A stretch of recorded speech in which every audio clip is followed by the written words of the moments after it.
we're here at 3. It's after 10 past. He is in, isn't he? One of the big boys wants to see. He always pulls the same trick. Sends for you at 3 and sees you at 3:15.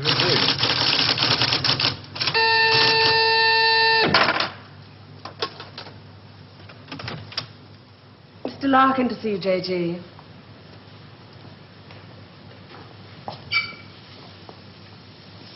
I'm sorry for the captain. Sit down, Mr. Larkin. Thank you. Do you smoke these things? King of Kings, sirs. Yes. Very surprised we got you to come here, Mr. Larkin. Well, I couldn't see what the CWNS would want with me. Still can't. Do you know anything about us? Oh, I heard 1 or 2 things when I was working with the BBC. What'd you hear? CWNS set up midway between the government and the TV companies. Any time the newsreel boys put out stuff with security classification, wars, weapons, political leaks, they get their film through this office. What do we know about you? Larkin. Robert Santor. Yes, it's a family name. Good family. Good education. But you turned your back on all that, didn't you? Tried a little bit of everything. 1955, you wrote some plays for the BBC, then worked for them as a story editor. 1961, you got a 3-year contract as a director, which you didn't renew. Oh, the BBC weren't paying money. Well, you're in the money now, aren't you? In 1968. There's your flat in Holland Park, your cottage in Hampshire, 2 children. And a dog and a cat who commute with us to the country at weekends. Well, maybe you knew that already. 6 years ago, there were those shows you did on alcoholism, blood sports, slum clearance. People called you bright, very bright. There were other words they used. Hard-hitting, vital. Now you do only 4 shows a year. The critics call them brilliant. They're high in the ratings, and they're, well, they're soufflés. Little soft in the center. Don't think I'm complaining. Oh, you can complain if you want to. Just call it a friendly professional interest. I'd like to know what happened to alcoholism and blood sports. Call it reaching the age of 35. Call it school fees, 2 fixed addresses. Call it joining the establishment. Call it being a socialist for 15 years in a country that'll never be socialist. Good. There's your wife, Rachel. You married the girl next door. Your 2 children, Rebecca and Daniel, nice little family. 3 years ago, you got yourself a girlfriend. It was serious. Where the hell did you get that from? Just tell me where it stops. Lasted for 18 months. Your wife never knew about it, even when you nearly decided to leave her. Who are you? It's the initials J.G., that's all I know. Never met you before in all my life. July the 25th, 1966. You finally decided to break it off with this woman. You said you loved her. You said you loved your children. It was 2 against 1. You had to add it up like that. Sorry, your cigar is burning my desk. Sheila told you all this? We have ways of finding things out. But why? If it's blackmail, the thing won't hold water. It's all in the past. Well, there'd be pain, of course, for Rachel and the children. But you wouldn't get anything else out of it. No, it isn't blackmail. We've just been interested in you for a long time. Interested? You went back to your wife because you said it was 2 against 1. I call that very responsible. We're interested in very responsible people. In fact, we have a little index for them. We call it their power quotient, a ratio of responsibility as against aggression. Yours is very low, 0.2. That's very low, just what we need. Sit down, please. I'm sorry, the language must seem rather strange at first, but we take it very seriously. Just to show you how seriously, I'm going to tell you how we checked up on you. We call these things surgical transmitters. One was fitted inside you when you went into the Charing Cross Hospital 3 years ago.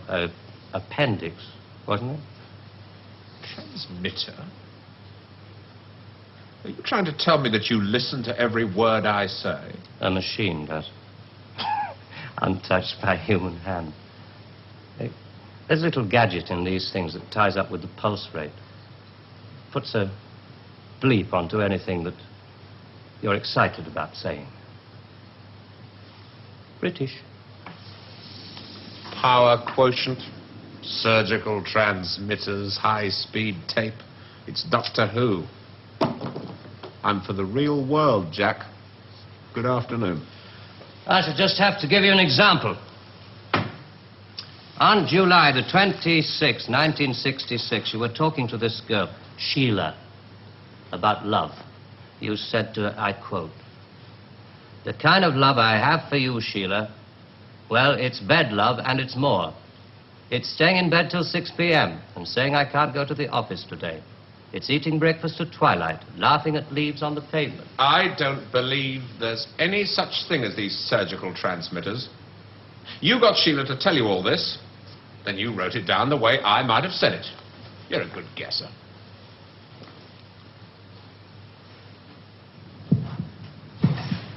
Can you hear your heart beating?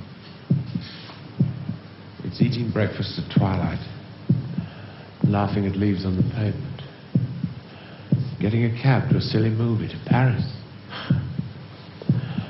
It's moving when you're tired of staying still. And I've done it all before when I could do it with no ties.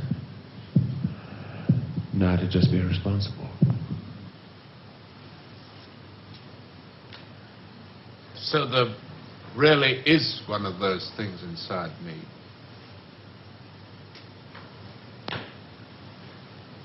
What do you want? We want people with low power quotients.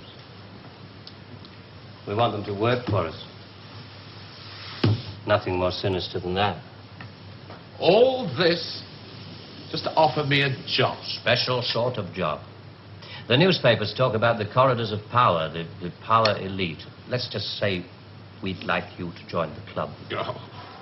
There's a vacancy in our newsreel department. We'd like you to help plan the news for 1973. Come again? Plan the news for 1973.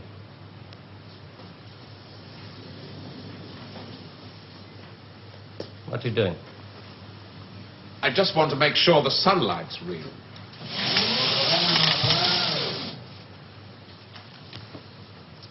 I always tell people, news is the most highly developed form of fiction. The most difficult. Come on. I just want to show you something. There's no obligation to buy. Really. News requires imagination. News requires responsibility. We think you're well qualified. Please. Double A security, sprinkler systems and other services do not operate beyond this point.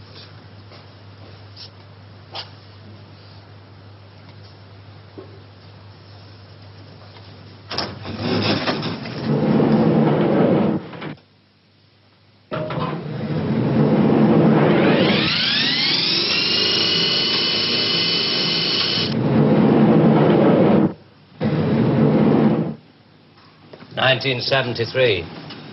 We've only roughed out the news for 1973. Nothing's been given the go-ahead yet, but this is the kind of thing we have in mind.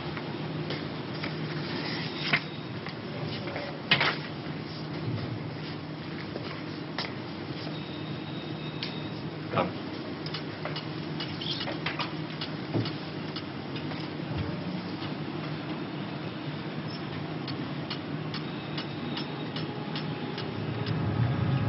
Today, April 14th, 1973. First historic pictures by Radstar of the combined U.S.-Russian landing on the moon. Shown here are Majors Webb and Mikhailovich taking their first steps into the unknown, firing their retro-rockets to land their spacecraft on the dust-covered surface. A comforting note for us stay-at-homes, both the Pentagon and the Kremlin have announced that the moon has no strategic value. A comforting note for us stay-at-home.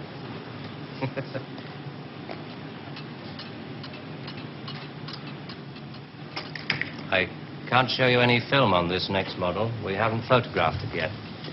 But this is the way it will sound. June the 22nd, 1973. The State Department releases film of the ultimate weapon, codenamed Icarus.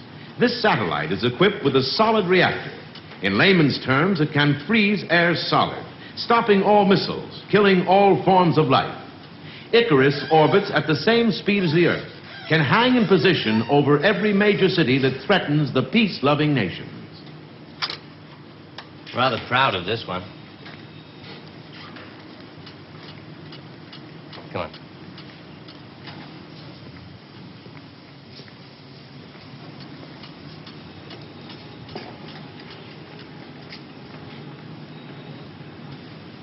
Please, sit down, Mr. Larkin.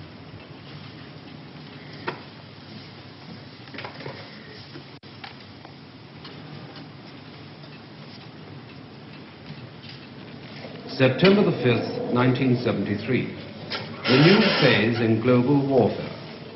War by example. At 4:32 our time, China took out the remote Indian border village of Bandar, unprotected by the Icarus network. After the first 2 5-megaton H-bombs had fallen, the 9-way hotline finally switch it off. But this is going to happen in 1973. You're going to make this happen? No. We're going to make models, much cheaper. Then we photograph the models.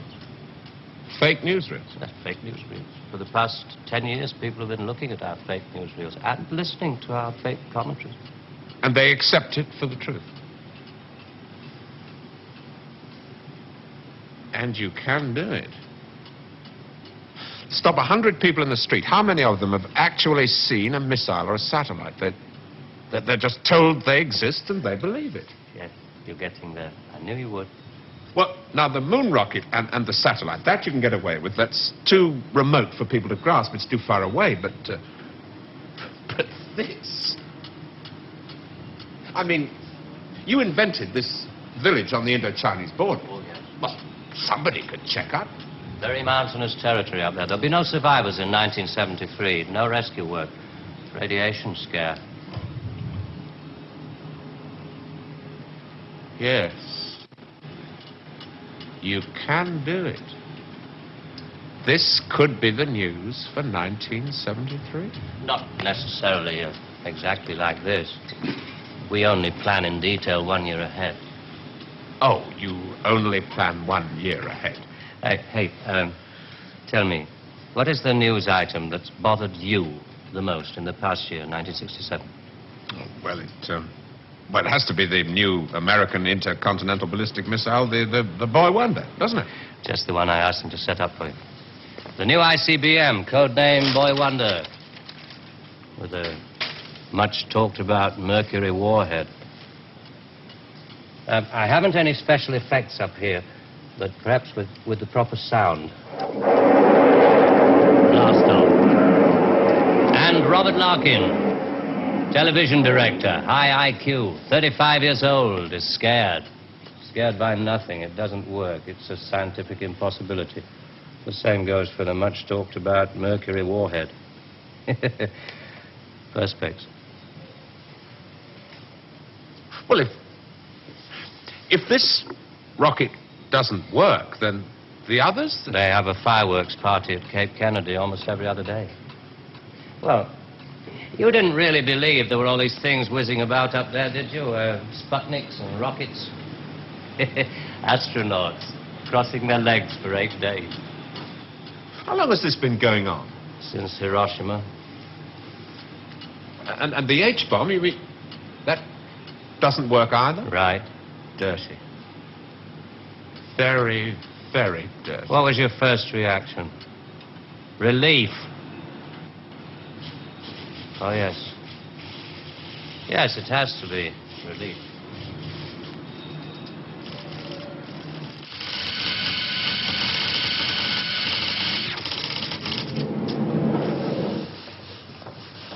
Only 12 people are allowed beyond this point. Most of them work in the photographic department, taking phony newsreel pictures of our models and processing film and so on. Sit down, please.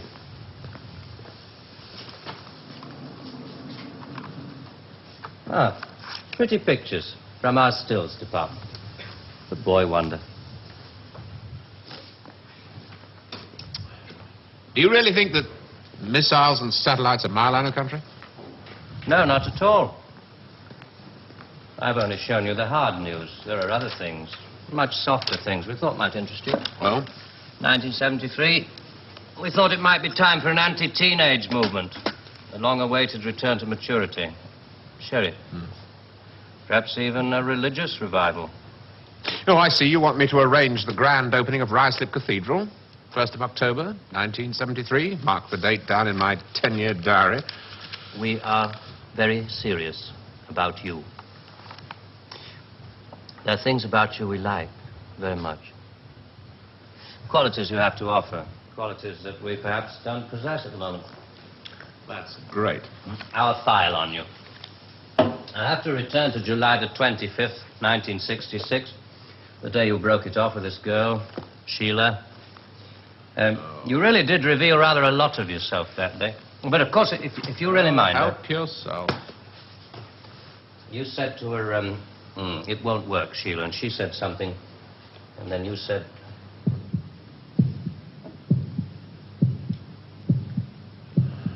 You remember I went away with Rachel and the kids to the seaside?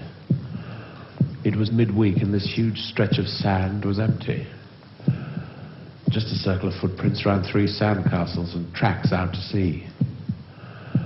The whole damn day of my family marked out in front of me. The sun was going down. Rachel kept calling the kids to get dressed. She picked up buckets and spades, corny bloody things like that. I was up at the car. I looked at those footprints and I knew those people were slipping away. There were things I could tell them. We rather like that bit about footprints. You see, in this job, some of us have got rather a long way away from the idea of footprints in the sand. Those footprints were made by my children. Now, you want me to scare the hell out of them with every bomb from A to H inclusive. Well, why? I mean, when did it all start? 1945. You may remember the Americans let off their 2 atomic bombs. Well, they didn't want other people doing the same thing. I mean, you do see that, don't you? Oh, I don't know. Well, to scare the people off, the Americans put it up, and the atomic bomb was halfway along the line to something much bigger, the hydrogen bomb. It didn't work. They spent 5 years in negative research. Well, what about the Russians? They're supposed to have quite a pile of these things. We were surprised when they started their tests. Then we got a few feelers from their Secret Service. Nowadays, we work very closely together. Oh, all these stories about spies going off to Russia. Mr. Philby, remember? Just good copy for the Sunday papers. Good copy. Well, the Chinese. I mean, they've just announced their bomb. Yeah, we played along with it. We recorded their phony explosion.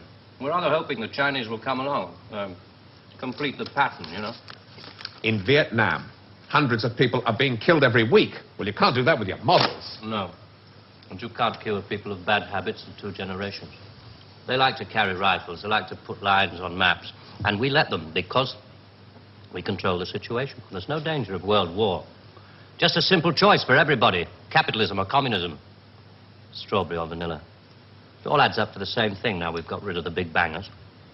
Well, how can you be sure that Johnson, Kosygin aren't working on other things? Poison gases, bacteria. Pathetic man of your intelligence. You don't want to destroy the world, neither do I. What makes you think the presidents are different? Well, they've made some pretty good stabs at it in the past. There wasn't the right sort of control then. Nowadays we know better. Politicians are easy to control. The grosser mentality boys who like to be photographed getting in and out of Daimlers in Whitehall. They come right at the bottom of our organization. A few rungs up the ladder, there are the people in the top secret factories. Just those in a position to know they're making weapons that don't really work. There must come a time when somebody wants to use one of those weapons. I mean, somebody is standing there with a finger on the button. Well, that's the beauty of it. Nobody presses the button. We control all the crises. We build them up and we shut them down. We? Again? Yeah, I'm coming to that. Near the top of the hierarchy, there are the economists, top civil servants, top brass in the military. Those men who are supposed to view the nuclear tests and so on. And above them, CWNS. Right at the top. Classified World News Service. Just who the hell are you? It's obvious, isn't it? Just a very few of the top people in communications in every major country in the world. Oh, you mean you run all these magazines? No, of course not. We just get them to take some of our copy every week. Television is much more important to us. It all happens so quickly. You say you can put out what pictures you like on television. Doesn't anybody try to stop you? No, nobody wants to. 99.386% of the population wouldn't believe this conversation. And the rest are working for us. And they're the top minds, the really responsible people. They know they're guaranteeing the lives of their grandchildren the only foolproof way. Scaring the hell out of their grandchildren. Well, I won't buy it. You must admit there has to be some kind of control in this world of ours. Look at this. And remember that 1/4 of the world is starving. There are the full bellies and the empty bellies. Some of the empty bellies carry rifles. Well, we full bellies are getting a bit flabby. We're not very good with rifles anymore, so we've devised 2 ways to keep the empty bellies under control. One of them is this fictitious hydrogen bomb we've talked about. The other one is money. Enough money to fill some of the empty bellies and put a hopeful smile on the faces of the others. A great wall of money all around Britain. And it's no secret that the British economy is in trouble at the moment. So we have to put that right, too, to stay alive. We have to control the people in this country. Scare an ostrich, it buries its head in the sand. You scare a hedgehog, it rolls itself up into a ball. When a woman's frightened, she goes out and buys herself a hat. You mean you scare us so that we'll buy more, so that money moves quicker, production moves up? We don't say scare when we talk about human beings. We say threaten them emotionally. And there are all sorts of ways of not just the big ones like the hydrogen bomb. Overcrowd them a little with bad planning. Sell them too many motor cars. Anything to keep them a little bit removed from reality. Nowadays, people don't work for money. They work for the idea of money. They don't even love for love. They love for the idea of love. They only hate for the idea of hate. It took us 5 years to find a non-addictive drug, one we could pay off against the hard drugs. LSD. You marketed that? Oh, yes, of course. And for a very good reason. Some of these protest movements were getting a little bit too close to the mark. LSD gave them nice little hallucinations. Made them talk like 3-year-olds. Throw flowers at policemen. Shall we talk terms? You're not still going to ask me to work for you? I'm afraid I've had to put all this rather bluntly. You see, there wasn't really very much time. It must be rather a shock. Well, I mean, most people realize that the world is controlled from about 6 big cities. But it must be rather shocking to learn that a 1/6 of the world is controlled from this building. You mean you? Oh, no. I only rate an office on the 7th floor. There are 2 other offices above this one. And a giant computer system. Link number 4 in world control. A computer? Well, what's so remarkable about that? It's just a machine that can store a vast amount of information. A machine that knows too bloody much. Now you're being hysterical about it. Computer's very simple. You feed data into it. Anything from the Wall Street closing prices to the North Atlantic weather reports. And you get decisions. That machine's taken you over. It's just a machine. Extra hands for the people who know how to control it. Well, This one above us, it's square in a box. Yeah, I suppose you could call it square in a sort of a box. Do you know why I go away at weekends? To get away from people in boxes. They live in boxes. They get their thoughts, their problems, and their answers out of boxes. And I like to get away at weekends because they're not people anymore. Now, you know all about me. My cottage in Hampshire. But did you know that there's a line of trees that goes right up past the house, and the noise they make is like the sea? Did you know that I find it difficult to sleep in the country? And I like to go and stand in the garden before dawn, and I feel good because I know that my wife and my children are asleep inside. And I like to go out and walk past the wet hedgerows until I can see pasture land and the smoke from the cottages in the village. This may be all very well for one of your grassroots programs, but I'm afraid time is running out. I ought to tell you, we pay a great deal of money. We can afford to. We save such a lot on things like the national defense budget, so on. We would start you off at £250,000 a year. Oh. Rising to £1 million when you make the Ministry of Morality, which I know you will. Will you let me out of here? One little point.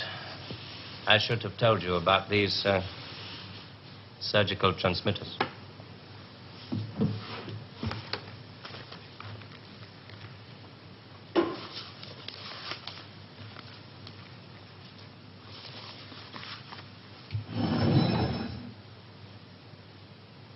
There's enough of this stuff inside you at this moment to kill 6 people.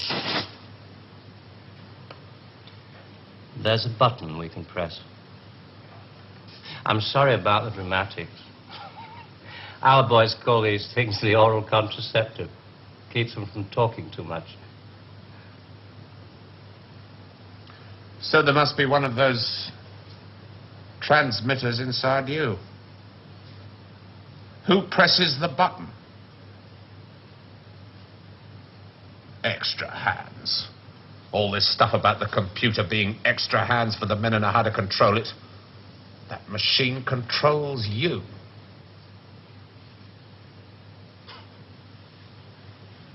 You start on Monday.